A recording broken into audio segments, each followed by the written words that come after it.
Welcome back to the deep dive. Today we're going to be looking at MCDP 1 to 4 competing, Yep, which is all about, well, competition. it is. And this one is specifically for you guys in the Marine Corps. Absolutely. This is a really important one. Yeah. And like we always say, we aren't Marines ourselves, It's right. but We've definitely done our homework on this. yeah, we try to read all this stuff as best we can so we can understand it Yes. and then explain it to you. And this is one that I think we had a really good time with. Yeah, this was fun. It was a fun one to kind of unpack. Yeah. So, you're going to be hearing a lot about rivals and how they view competition. Yeah, and I guess before we even start with that, it's important to say Yeah. that it's not like the old school way of thinking about, Right. us versus them, and Fair. you're the good guys and they're the bad guys. There's a lot more nuance to it than Yeah. that. And that's something that really comes out in MCDP 1 to 4. It does. So I guess let's get started with that. How do our rivals see Yeah. competition? How is that different from how maybe we in the U.S. see it? So I think the first thing to really understand is that to counter your rivals, you really need to understand how they think and not just what they do. Oh, that's interesting. Yeah, and so MCDP 1 to 4 uses this analogy of a chess game, Okay. which I think is really appropriate because you can't just be reacting to the moves that your opponent is making. You really need to anticipate them. Right. And that takes understanding Yeah. what their strategy is. Yeah, that makes sense. So how do we do that? Well, the publication gets into this whole idea of the ODA loop. Okay. Have you heard of the ODA loop before? I have, yeah. Observe, orient, decide, and act. Right. And what's really fascinating here is that a rival's orientation heavily influences their entire decision-making process. Okay, so you're saying that how they see the world is going to affect how they make decisions. Yeah, it's like the lens through which they view everything. I could see that. Yeah, so, their background, their culture, their history, all of that feeds into this orientation. Okay, that makes sense. And it can lead to some pretty drastic differences in how they interpret a situation compared to us. Okay, so can you give me an example of that? Like, how could two different orientations lead to completely different interpretations of the same event? Absolutely. Yeah. So think about a scenario where both the U.S. and Russia are conducting military exercises in close proximity to each other. Oh, okay. Right? From a U.S. perspective, that might seem super risky, like even provocative. Like, why are you getting so close? Right, exactly. But through a Russian lens, through their historical and cultural background, Yeah. they might view that as a totally normal display of strength. Okay. Like a way of testing boundaries almost. So the same event, but totally different reactions because of their worldview. Exactly, and that's why understanding that orientation is so critical. Yeah. It helps us to anticipate their moves and to understand why they're making them. Okay. I'm starting to see how this all fits together. Good. So we've talked about orientation, but MCDP 1 to 4 also mentions how the language itself can give us clues about how rivals view competition, right? Well, absolutely. It's not just about what they do, it's also about what they say Right. and how they say it. So what are some examples of that? Well, for instance, the publication points out that rivals like China and Russia often use terms like struggle or embracing while fighting instead of just saying competition. Well, that's interesting. Yeah, it is. And it reflects a really different understanding of how they see the world. Yeah, it sounds like they see competition as this constant state of being almost like a force of nature. Exactly. And that's really different from how the U.S. tends to view things, Right. It's more like a peace or war kind of Yeah, like a binary. framework. Yeah. And that's not how they see it. Right. They see it as this ongoing struggle, this constant back and forth. Like it never really ends. Right. That's interesting. And you see this reflected in a lot of their strategic thinking, like the concept of winning without fighting that's often discussed in relation to Chinese military thought. Right. That's a perfect example of how these different worldviews play out. Yeah. I mean, because in the West, we tend to think of winning as like defeating your enemy in battle. Right. But for them, it seems like winning is more about achieving your objectives. Yeah. And it might not even involve a fight at all. That's a big difference. It is, and it's something that's really important for you guys as Marines to understand. Yeah. I mean, if they're constantly competing, even when it's not an overt conflict, Yes, that changes the whole game. it does. Okay. So we've talked about orientation and language, but I think the next big piece of the puzzle is culture, right? Yes, absolutely. How does culture factor into all of this? So MCDP 1 to 4 uses this brilliant analogy to illustrate this point. Okay. They say that culture is like the operating system of a computer. Oh, I like that. Yeah, it's running in the background all the time, shaping how people perceive the world and how they make decisions. Right, like we don't always think about the operating system, but it's there making everything work. Exactly. And just like with computers, different operating systems have different strengths and weaknesses, different ways of processing information. Right. And so MCDP 1 to 4 highlights three key cultural elements that can have a huge impact on how rivals approach competition, time risk, and mindset. Okay, let's break those down one by one. Sure. Starting with time. Mm. How does that play into a rival's strategy? Well, think about how different cultures view time. For example, collectivist cultures like China might prioritize consensus building above all else. Okay. And that can take a lot longer than what the US might consider efficient. Right, we tend to be very focused on speed and decisive action. Right, exactly. And that's a key difference to keep in mind because rivals might be willing to play the long game to strategize over years or even decades to achieve their objectives. That's a very different approach. It is. Okay, so what about risk? How do different cultures view risk? Well, as you might imagine, different cultures have varying tolerances for risk. What might seem like a reckless gamble to the U.S. military could be viewed as a calculated risk by another nation. Right, and that could lead to them taking actions that we wouldn't even consider. Exactly. So how does mindset fit into all of this? Well, mindset is really about the intuitive decision-making process. The framework that each culture creates for what feels like the right choice. Okay. But what feels right in one culture might seem completely illogical or even irrational when viewed through a different cultural lens. So it's like trying to understand a decision that was made based on a set of values that you don't share. Exactly, and that's why MCDP 1 to 4 stresses the importance of understanding the cultural logic driving our rivals' actions. Yeah, not just observing the actions themselves. Right, it's about understanding their why. Okay, so we've talked about how culture influences a rival's worldview and how they see competition. Yes. But what about how they perceive the world in general, and specifically how they view the U.S.? This is where things get really interesting because MCDP 1 to 4 highlights that many of our rivals, especially those with authoritarian governments, often perceive themselves as being under constant threat. Oh, wow. Yeah, both internally and externally. Because they feel like they're always under attack. Right, and that sense of threat really shapes their decision making. It makes sense. It's like they're always playing defense, even when they're on the offensive. Exactly, and their perception of the U.S. often plays a central role in this threat assessment. Okay, so how do they see us? We'll take Russia, for example. MCDP 1 to 4 discusses how their perception of NATO evolved over time. Okay. Initially, they were actually seeking partnership with NATO. Really? Yeah, but after NATO expansion and events like the U.S. intervention in Kosovo, Yeah. they started to see NATO as a direct threat to their interests. So actions that we might have seen as promoting peace and stability, Right. they saw as aggression. Exactly. Wow. And so you have this narrative that develops of the U.S. as a hostile force that's constantly trying to undermine their security and their influence. And that perception of threat, whether it's real or perceived, really drives a lot of their actions. It does, and it's not just Russia either. MCDP 1 to 4 suggests that most of our rivals are constantly studying the U.S. Oh, wow.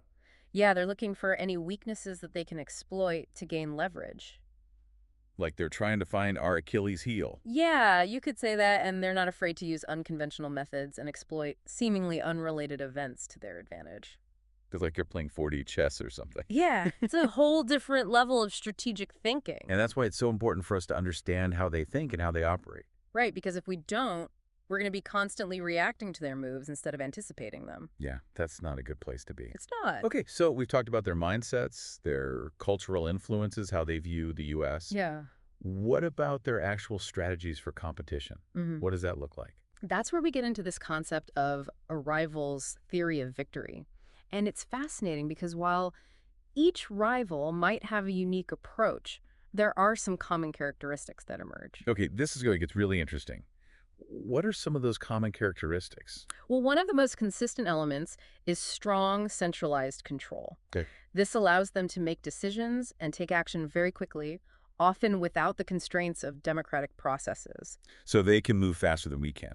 In many cases, yes, and they also tend to have very long-term strategic goals, Okay. which they pursue relentlessly, even if it takes decades to achieve them. That's like what we hear about China's strategic patience, right? Exactly. Their willingness to play the long game. Yes, and to support these long-term goals, they often develop very powerful narratives, Okay. using propaganda and disinformation to shape perceptions, both domestically and internationally. Right. They want to control the narrative, They do. They want to influence how the world sees them and their actions. and they're very good at it.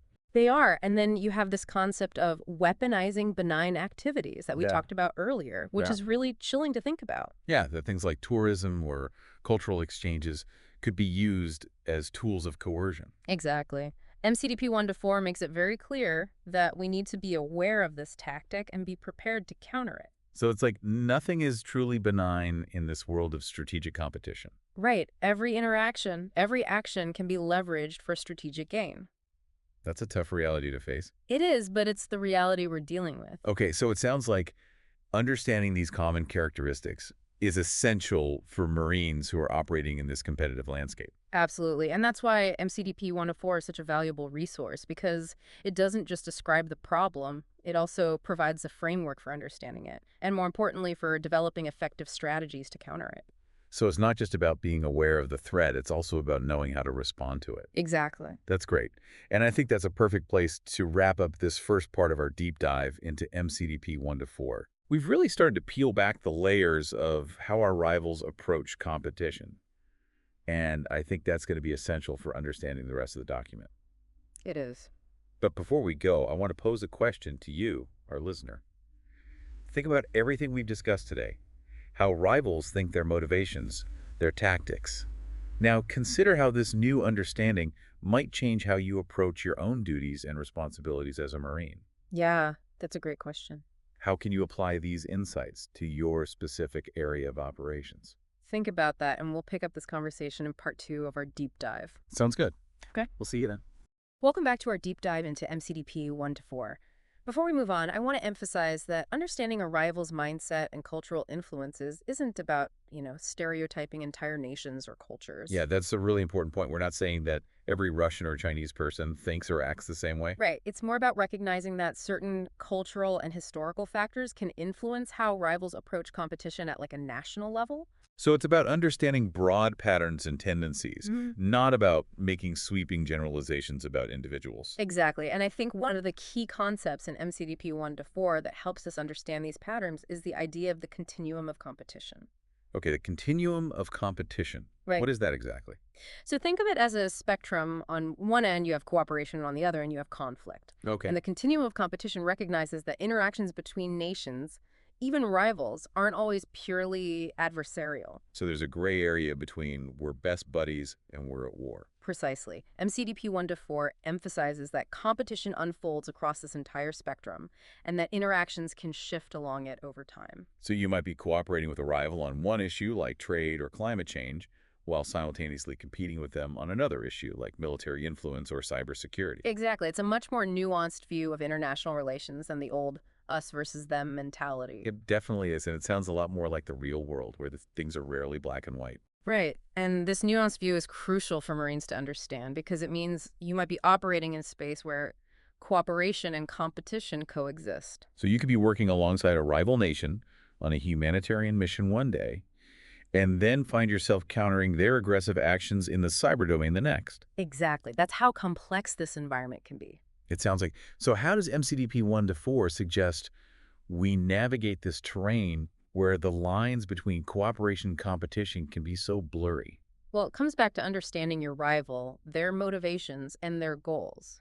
MCDP 1 to 4 emphasizes that we need to be able to accurately assess where we are on this continuum of competition at any given moment Okay. and adapt our actions accordingly. So it's not just about winning or losing. It's about understanding the nature of the game itself Exactly. and knowing when to cooperate, when to compete, and when to push back. That's a great way to put it. It's about strategic thinking flexibility and recognizing that the landscape is constantly shifting. MCDP 1 to 4 also talks about how rivals will often use a combination of incremental steps and opportunistic lunges to achieve their objectives, right? That's right. They might make small moves over time, gradually expanding their influence or testing boundaries. Okay. But they're also ready to seize any opportunity that presents itself to take a sudden, bold action that advances their interests. Like we talked about earlier with winning without fighting. Exactly. Can you give us some concrete examples of how rivals have actually employed this strategy in the real world? Sure. Let's look at Russia's annexation of Crimea from Ukraine in 2014. Okay. That was a classic example of an opportunistic lunge. They saw a moment of political instability in Ukraine, and they took advantage of it. And they were able to accomplish their objective relatively quickly and with minimal resistance from the international community. Yes, but it's important to remember that the annexation wasn't just a sudden, isolated event. It was the culmination of a long-term strategy. Okay. For years, Russia had been taking incremental steps to undermine Ukrainian sovereignty and increase its influence in the region. So it was a combination of patient strategic planning and a willingness to seize the right moment. Exactly. And we see a similar pattern in China's actions in the South China Sea. Oh, okay. How so? Well, over the years, they've been gradually expanding their presence in the region, building artificial islands, deploying military assets, and asserting territorial claims. Those are all incremental steps. Right, but they haven't shied away from using more assertive tactics when they see an opportunity. Can you give me an example? Sure, there have been incidents where they've harassed and interfered with Philippine and Vietnamese fishing vessels operating in disputed waters. So those were opportunistic lunges. Exactly, designed to send a clear message and reinforce their claims. So the key takeaway here is that rivals are playing a long game, Yes. but they're also opportunistic and ready to act decisively when they sense weakness or an advantage. Absolutely. And it underscores why it's so crucial for Marines to be able to recognize these patterns and understand the interplay between incremental steps and opportunistic actions. Yeah, that awareness can help you anticipate potential moves and develop more effective counter strategies. Exactly. Okay, so we've talked about rivals' mindsets Mm, and how they operate on this continuum of competition. right. But I want to go back to something that MCDP 1 to 4 highlights that I think is particularly concerning, this weaponization of seemingly benign activities. Yes, this is a tactic that can be very difficult to counter because it involves leveraging things that are normally perceived as positive or harmless, Right. turning them into tools for strategic gain. It's a form of manipulation that can be very effective. We talked about the example of China using tourism as leverage against Palau.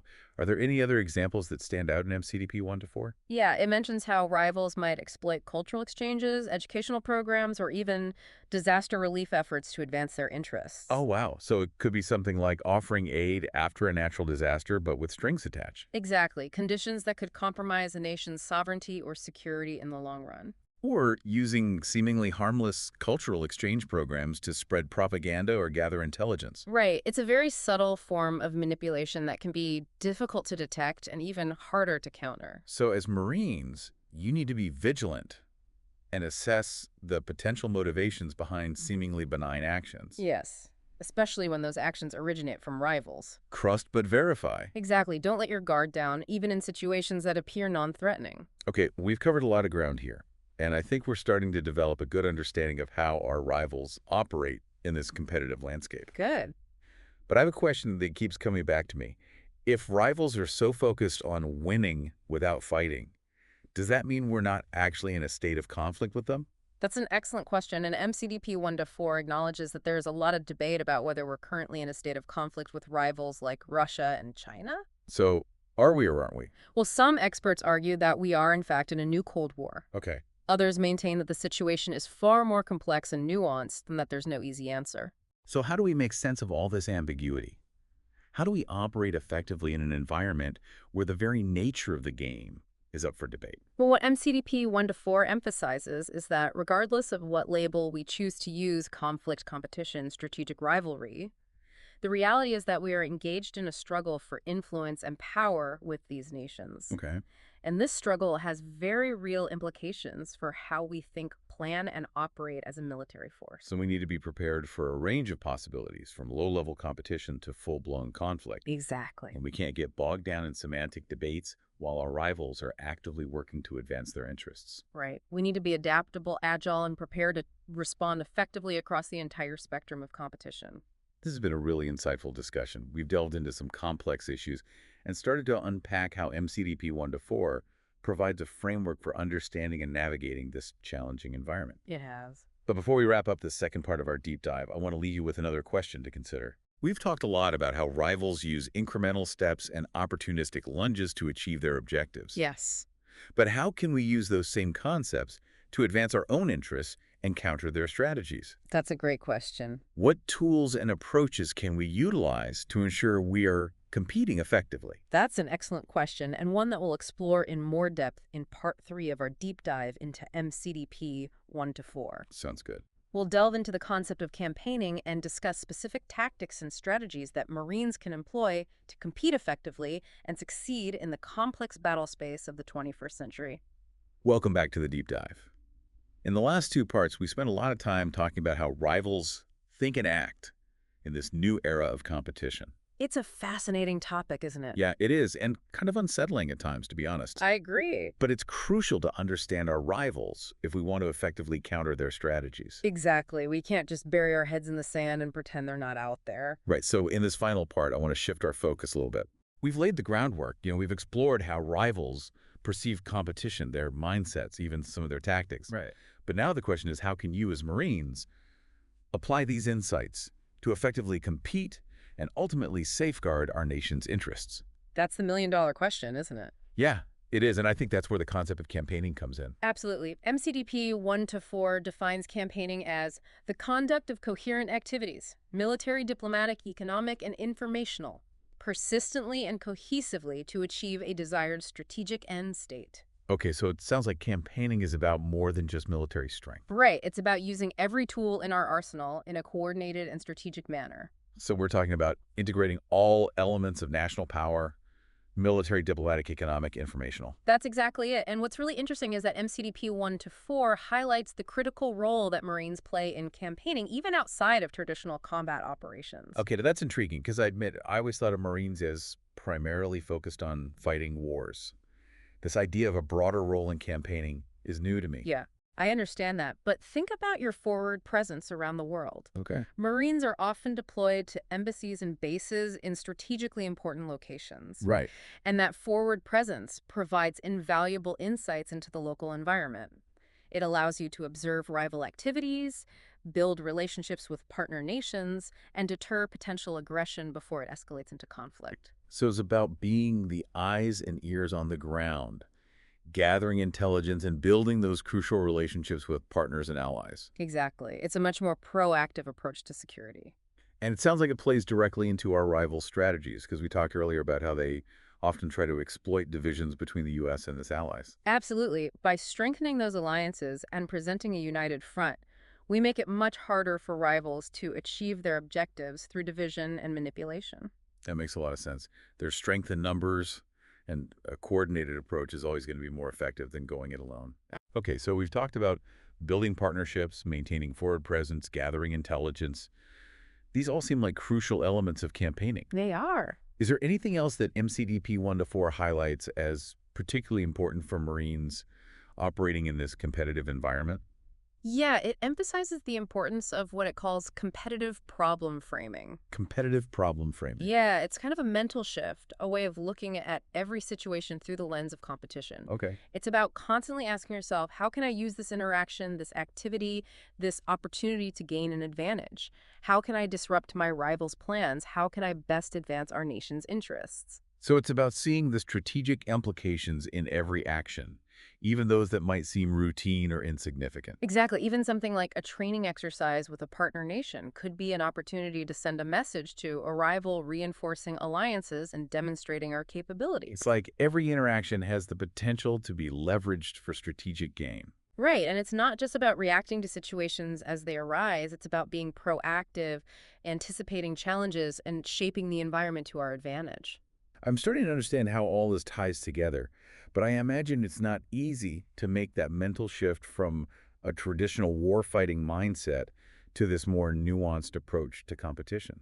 It's definitely a challenge, but MCDP 1 to 4 offers some guidance on how Marines can develop the skills and mindset necessary to succeed in this competitive environment. Okay, what kind of guidance? Well, it emphasizes the importance of continuous learning, adaptability, and critical thinking. So Marines need to be students of their rivals, constantly learning and evolving their tactics and strategies. Exactly. Remember, our rivals are constantly studying us, looking for our weaknesses. We have to do the same to them. Right. We have to understand their strengths, their weaknesses, their motivations, and their goals. And we have to be able to think creatively and strategically to anticipate their moves and counter their strategies effectively. And we have to be flexible because the competitive landscape is constantly shifting. Absolutely. Marines need to be adaptable. They have to be prepared to adjust their plans and tactics on the fly, to think outside the box and come up with innovative solutions to new challenges. It sounds like campaigning in this environment requires a whole new level of mental agility and strategic thinking. It does, but MCDP 1 to 4 makes a compelling argument that Marines, with their history of adaptability, innovation, and initiative, are uniquely equipped for this challenge. Well, it's good to hear. Yeah, those qualities are essential for success in the complex battle space of the 21st century. This has been an incredibly insightful journey into MCDP 1 to 4. We've covered a lot of ground, from understanding how rivals think to exploring the complexities of campaigning in this new era of competition. It has been a fascinating discussion. But as we wrap up our deep dive, I want to leave you with one final thought. MCDP 1 to 4 is more than just a document. It's a call to action. It's a challenge to Marines at all levels to embrace this new era of competition, to hone their skills, and to step up as leaders in this complex and ever-evolving environment. Absolutely. The future of our nation's security depends on your ability to compete and win on the global stage. So, study MCDP 1 to 4, apply its principles, and be the strategic thinkers and adaptable leaders that our nation needs. Thank you for joining us on this deep dive into MCDP 1 to 4. We hope you found it informative and, most importantly, that it inspires you to continue your own exploration of this critical topic. Stay vigilant, stay adaptable, and stay ahead of the game. Until next time, this is The Deep Dive, signing off as